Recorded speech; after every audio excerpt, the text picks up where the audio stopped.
روزی بود و روزگاری بود. در یکی از شهرهای چین در زمان قدیم درختی بود که آن را درخت مردم پرست یا درخت مراد می‌گفتند. و آن درختی بود بسیار بلند با شاخ و برگ فراوان که همیشه سبز بود و تنی آن درخت هم به قدری کلوف بود که بایستی 6 نفر دست به دست هم بدهند تا اولی بتواند از پشت درخت دست ششمی را بگیرد. مردم شهر هم بت پرست بودند و این درخت را مانند بت می پرستیدند. هر هفته یک روز دور آن جمع می شدند و دعاهایی می خواندند و کسانی که حاجتی یا مطلبی داشتند نذر نیاز می کردند و پول و جواهرات نذری را در سوراخ‌هایی که بر بالای تنه درخت بود می ریختند. و عقیده داشتند که درخت مراد حاجت ایشان را برآورده می کند و مرادشان را می دهد. یک روز مرد مسافری که جهانگرد و دنیا دیده بود گذارش به آن شهر افتاد و دید همه درها بسته است و کوچه ها خلوت است و بیشتر مردم دارند از یک دروازه شهر بیرون می روند. مرد مسافر از کسی پرسید مگر امروز چه خبر است که مردم به صحرا می روند و شهر را تعطیل کردند؟ جواب دادند خبر تازه‌ای نیست. امروز روز جشن درخت مراد است و مردم برای طلب حاجت به زیارت درخت مراد رفتند. مگر تو درخت مراد را نمی شناسی؟ مرد مسافر گفت نه، من مسافرم و غریبم. تازه به این شهر وارد شدم و درخت مراد را ندیدم. گفتند بسیار خوب، تازه آمدی، خیلی خوش آمدی. تو هم همراه ما بیا و اگر مرادی و مطلبی داری از درخت مراد بخواه. مرد مسافر همراه یک دست از مردم به راه افتاد. آمد بیرون دروازه و دید در یک میدان بزرگی که زمین آن را چمنکاری کردند درخت بسیار عظیمی است و اطراف میدان در فاصله 1000 قدمی درخت ساختمان‌هایی هست. و بیشتر مردم شهر از زن و مرد و کوچک و بزرگ در این میدان جمع شدند و غلغله و هیاهویی برپا شده و مردم دسته به دسته دعاهایی می‌خوانند، درخت را زیارت می‌کنند، آن را می‌بوسند و پرستش می‌کنند و از آن حاجت طلب می‌کنند. مرد مسافر از تماشای این وضع تعجب کرد و از پیرمردی پرسید شما چه دین و چه عقیده‌ای دارید؟ پیرمرد نگاه غضبناکی به مرد مسافر انداخت و جواب داد ما درخت مراد را می پرستیم. مگر نمی بینی؟ مگر تو دین نداری که این حرف را می زنی؟ مرد مسافر گفت چرا؟ من هم عقیده‌ای دارم، اما من مردی غریب و مسافرم و از اهل دین شما و شهر شما نیستم. آیا ممکن است مرا نزد پیشوای خودتان ببرید تا بعضی چیزها بپرسم و بفهمم؟ پیرمرد گفت بیا تا تو را پیش کاهن بزرگ ببرم. او همه چیز را به تو خواهد گفت. مرد مسافر را به چادری که در گوشه میدان برپا شده بود بردند و اجازه گرفتند و او را نزد کاهن بزرگ که پیشوای مذهبی شهر بود بردند. مرد مسافر رسم ادب را به جا آورد و خودش را معرفی کرد و گفت من مردی مسافرم و غریبم و جهانگردی می کنم. بیشتر شهرهای دنیا و مردم دنیا را دیدم و با بعضی از پیروان دینها و مذهبها گفتگو کردم، ولی هرگز چیزی عجیبتر از شهر شما و درخت مراد ندیدم. این است که میخواهم چیزهایی بپرسم و از راه و روش شما هم با خبر شوم. کاهن بزرگ که موهای سرش به سفیدی برف بود و پیرمردی مهربان و خوش زبان بود جواب داد از دیدار شما خوشوقتم و حاضرم تو را راهنمایی کنم. هرچه میخواهی بپرس. مرد مسافر گفت میخواهم بدانم شما چرا این درخت را میپرستید؟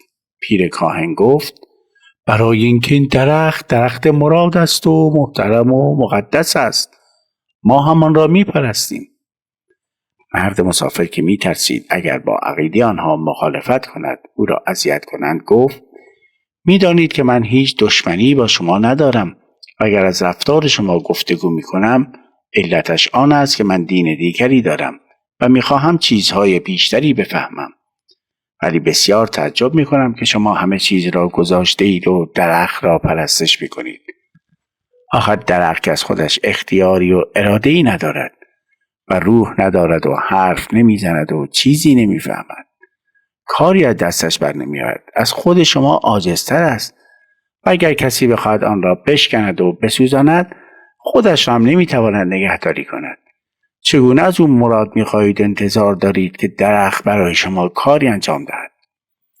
پیر کاهن جواب داد: خیلی چیزها هست که ما نمیدانیم و اگر تو بخواهی اینقدر بددل باشی که به هیچ چیز عقیده نداشته باشی، کسانی که آفتاب و ماه و چیزهای دیگر هم میپرستند نمیتوانند به تو جوابی بدهند. اما چیزی که هست این درخت را ما درست نکردیم. این درخت همیشه بوده و پدران ما را میپرستیدند. ما هم میپرستیم. علاوه بر این درخت اراده دارد. حرف میزند و خیلی کارهای بزرگ هم از دستش برمیآید که از دست هیچ کس بر نمیآید. این درخت حاجت مردم را روا می کند و هیچ درخت دیگری هم در دنیا نیست که این کارها را بکند. دیگر چه میخواهی؟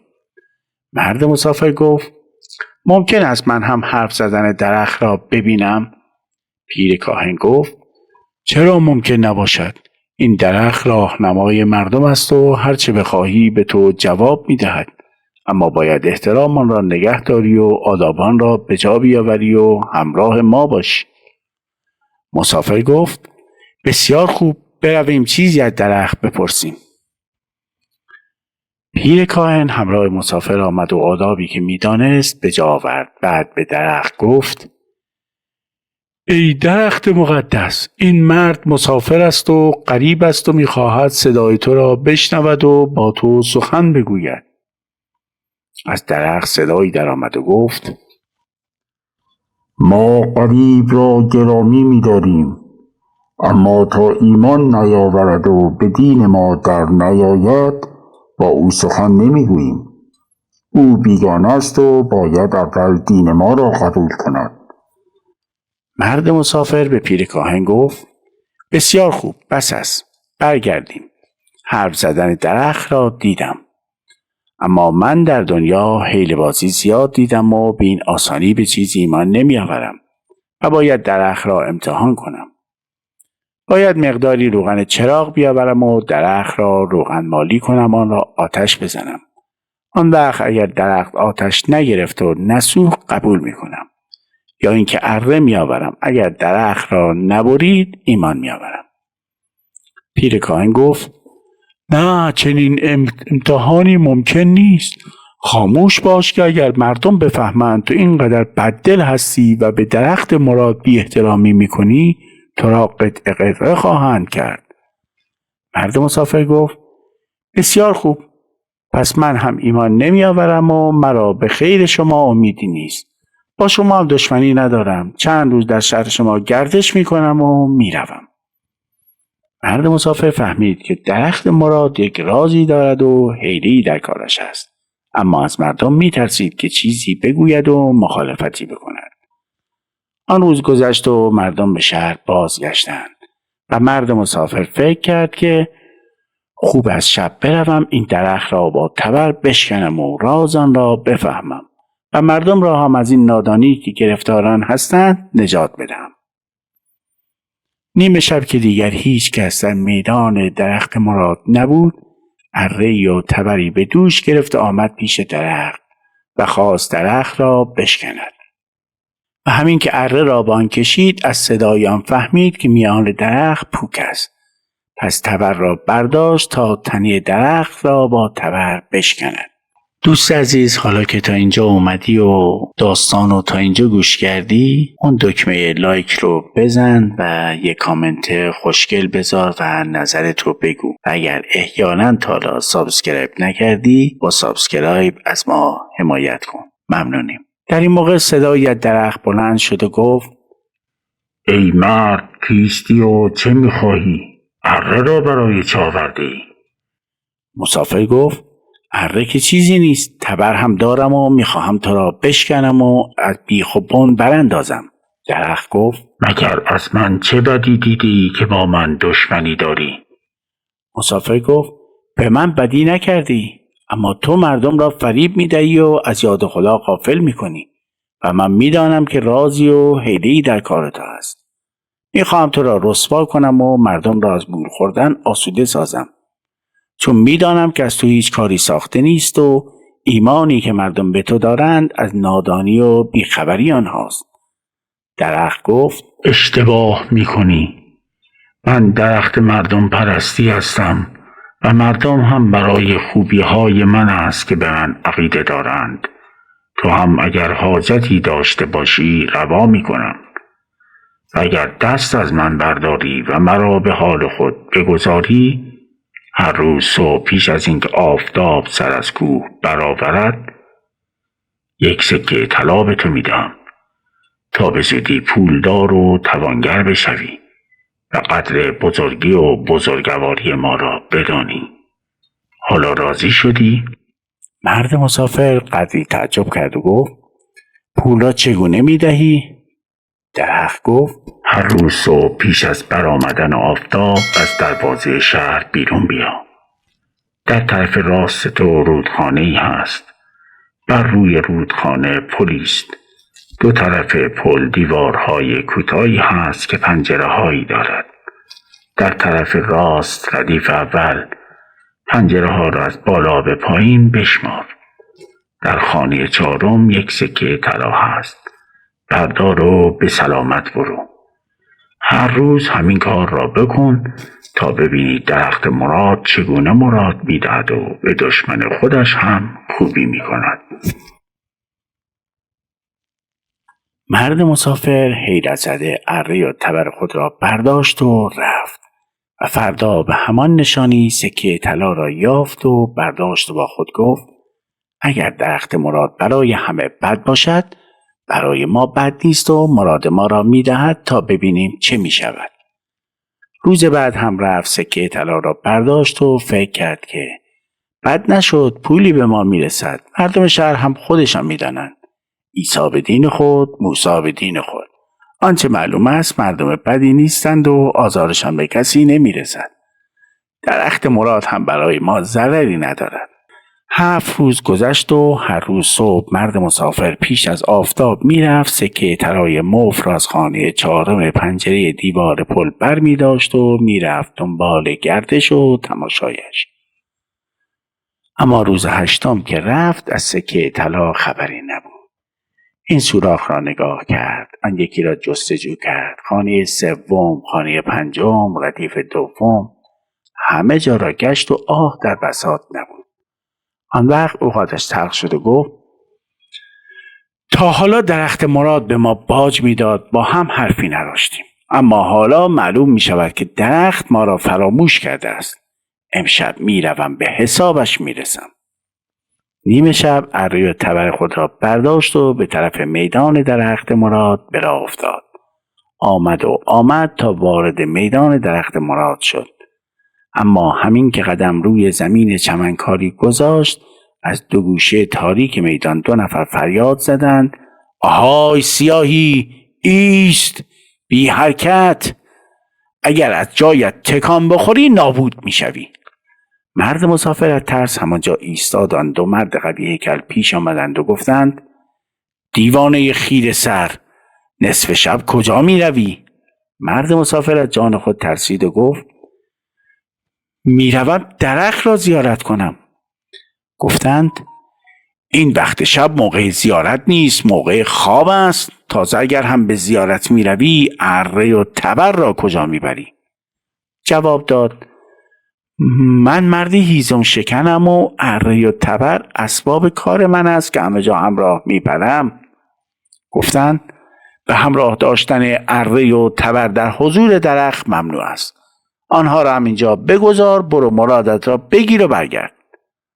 ناچار مرد مسافر اره و تبر را گذاشت و تنها رفت پیش درخت و صدا زد ای درخت مراد.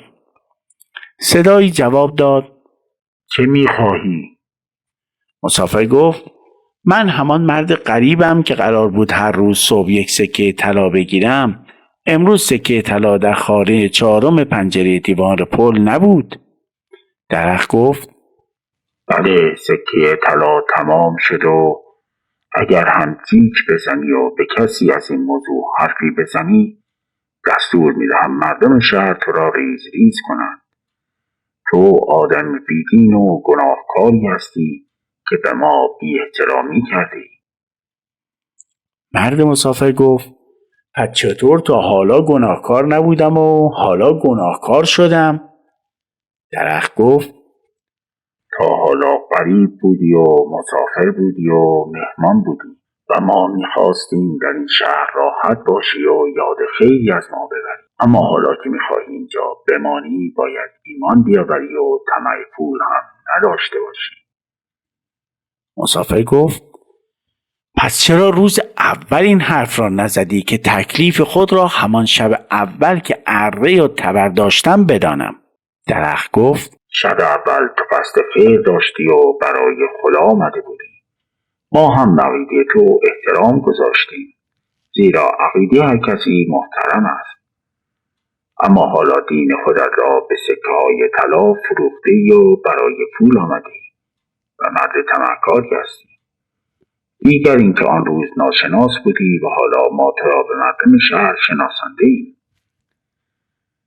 این را هم بدان که درخت مراد ریشش خیلی محکم است و توانایی و هوشیار است و همانطور که در دوستی میتواند سکه طلا ببخشد، هنگام دشمنی هم میتواند جان تو را بگیرد.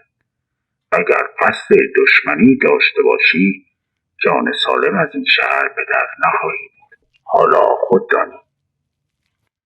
مرد مسافر فهمید که دیگر زورش به درخت نمیرسد، زیرا نمیگذارند اره و تبر را همراه بیاورد. از آنجا بازگشت، اره و تبر خود را به خانه آورد و فردا از آن شهر بیرون رفت و به جانگردی خود ادامه داد. به شهری رسید که مردمانش خداپرست بودند. روزی در آن شهر پیشوای مردم را دید که او را مرشد مینامیدند و از آنچه در شهر بتپرستان دیده بود سخن گفت که راز درخت مراد را نفهمیدم که چگونه حرف میزد و چگونه مردم را دور خودش جمع کرده بود. مرشد گفت: اگر میخواهی بدانی راز آن خیلی ساده است. این درخت صدها سال در اینجا بوده و درختی بود مثل همه درختها، قدری بزرگتر و کهنسالتر. چون تنه درخت بسیار کلوفودی و نزدیک دروازه شهر بوده، حاکم قدیم شهر از داخل شهر دالانی از زیر زمین کنده و تا میان درخت نقب زده و میان درخت هم مثل بیشتر درخت‌های کهنسال پوک است. حاکم دیدبانی در آنجا گماشته تا وقتی جنگ می شود و از شهرهای دیگر لشکر دشمن به آنجا می آید از وضع صحرای و حرفهای آنها خبر بیاورد. یک روز مثلا دیدبان توی درخت از سوراخی که بالای درخت هست با مردی دهاتی به شوخی حرف زدی و گفته: من درخت مراد هستم. مرد روستایی ساده دل باور کردی و نظر نیازی به سوراخ درخت انداخته و مراد خواسته. اتفاقا حاجت او به تصادفی روا شده. روستایی به دیگران گفته، دیگران هم باور کردند و برای درخت نظر نیاز بردند. آنها هم که توی درخت بودند دیدند از این کار فایده میبرند، پولها را گرفتند و حرفهایی زدند. کم کم چند نفر حیله‌گر و حقه‌باز این درخت و راهرو زیرزمینیان را برای فریب دادن مردم در دست گرفتند و پول جمع کردند و چون کسی از راز درخت و نقب زیرزمین خبر ندارد، خیال کردند که درخت چیز مقدسی است. برایش نذر کردند و درد دلهای خود به آن گفتند و گاهی مراد خود را یافتند. کسانی هم که درخت را در اختیار دارند توانگر و قوی شدند و از این راه استفاده می کنند. مردم هم به پرستیدن درخت عادت کردند و پسر از پدر یاد گرفته تا به امروز رسیده. این است راز درخت مراد. مرد مسافر گفت: بعد چرا شب اول به من وعده سکه طلا داد و بعد مرا ترسانید؟ مرشد گفت سبب آن بود که تا آن روز کسی نخواسته بود درخت را بشکند و حیله‌گران راحت بودند. آن شب ترسیدند رسوا شوند و دکانشان تخته شود و به تو وعده سکه طلا دادند. هفته بعد که مردم به آنجا رفتند درخت گفت دشمنی در شهر ما پیدا شدی و شبها به درخت بی احترامی می کند. و بعد از آن شبها چند نفر را آنجا گماشتند و چون دیگر از رسوایی نمی ترسیدند سکه طلا را ندادند. اگر هم می خواستی حرفی بزنی کسانی که از این کار نان می خوردند تو را نابود می کردند. مرد مسافر گفت حالا فهمیدم. خب چرا دیگران نمی روند مردم شهر را باخبر کنند و درخت را رسوا کنند؟ مرشد گفت مردم آن شهر نادانند و به آسانی باور نمی کنند و به پرستش درخت عادت کردند و دیگران را بیدین و دشمن درخت مراد می دانند. اگر هم کسی به قصد دشمنی با درخت آنجا برود باید با حاکم شهر بجنگد، زیرا او کسی است که حالا صاحب درخت مراد هم هست. مرد مسافر دیگر حرفی نداشت. اسرار شهر بت پرستان را هم فهمیده بود و باز هم میرفت که شهرهای دیگر دنیا را ببیند. دوستان اگر این قصه رو پسندیدید، قصه درخت مراد از مرزبان نامه بود. با لایک ها و کامنت ها و سابسکرایب از ما حمایت کنید. ممنونیم.